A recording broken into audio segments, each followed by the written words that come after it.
এই দোয়াটা শিখে নেন, ইনশাআল্লাহ আপনার জীবনের সমস্ত সংকট কেটে যাবে।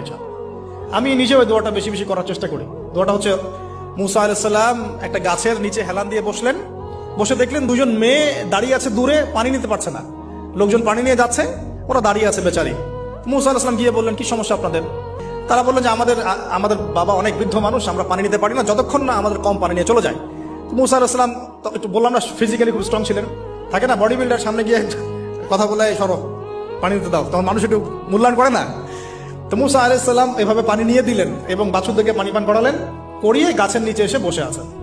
বসে বসে তিনি দোয়া করছেন, এই যে দোয়াটা তিনি দোয়া করছেন, রব্বি, একটা নেক কাজ করলেন, নেক কাজ করলেন না, মানুষের উপকার করলেন, নেক কাজ করে এসে গাছের নিচে বসে দোয়া করছেন, আল্লাহ এখানে তো আমার খাবার পানি বাসস্থান কিছুই নাই, আমি কি করব?